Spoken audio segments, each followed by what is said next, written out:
Hey everyone, and welcome back to my channel. Welcome if you are new. So we decided to take the girls to Sesame Place. This was my first time going to Sesame Place since I was a child. The girls just started watching Sesame Street on TV, so they have a basic understanding of the characters, and we thought this would be a fun trip. Honestly, Alani has been to Disney 2 times, and we live in Pennsylvania. Obviously, Disney World is in Florida. Sesame Place is about 30 minutes away from our house, and this is our first time going there. Clearly, this is an easier trip. It's a less expensive trip. We were way overdue for this.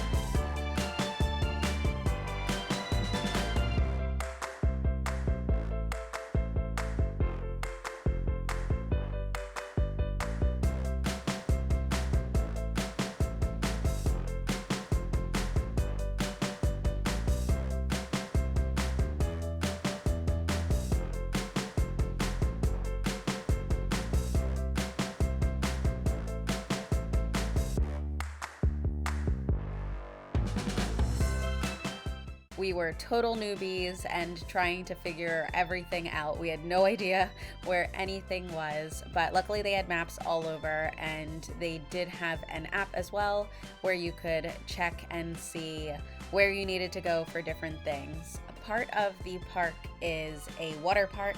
We decided not to do any of the water park things, and we just stuck to the rides that Alani was able to do.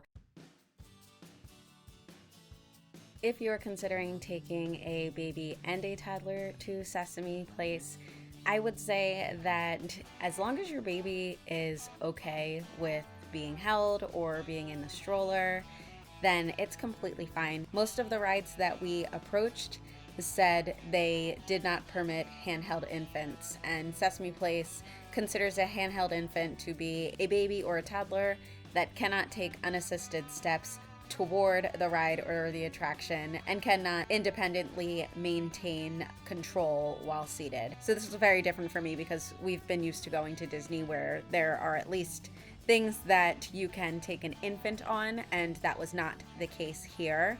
So just be forewarned if you are considering taking an infant as well, that there are going to be a lot of things that they just can't do. My brother had come along with us, and he happily jumped on the first ride with Alani. Many of the rides in this specific area she was able to go on. She was tall enough to ride with an adult. I was not sure how I would feel about coming here, but they were taking things seriously. I loved that they had hand sanitizer at every ride. That made me feel a little bit better. We didn't really feel that we needed our masks much of the time. We were able to keep ourselves pretty spaced out from people. So it was really nice to be able to walk around and not feel like it was too crowded or congested.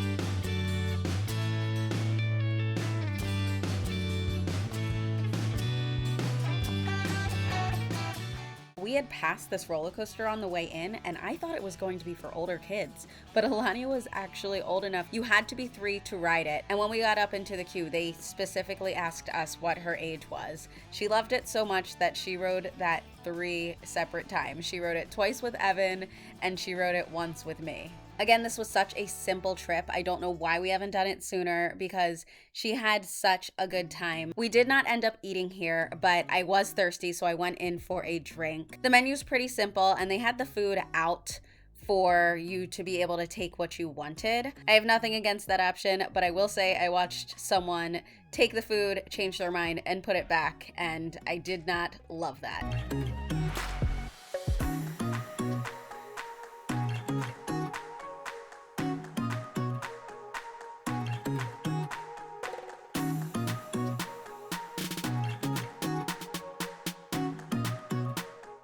The parade was at 3 o'clock, and that was just the perfect time for us to enjoy that and then leave. Again, Alani's just getting familiar with these characters, so it was really exciting for her to see all of them. This was the only part of being there that it felt really crowded, so we did end up putting our masks on and just kind of sitting back a little bit so that we weren't too far into the crowd.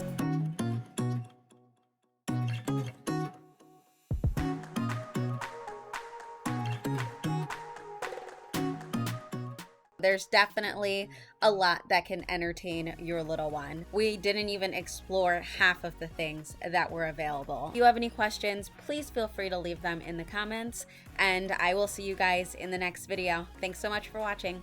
Bye.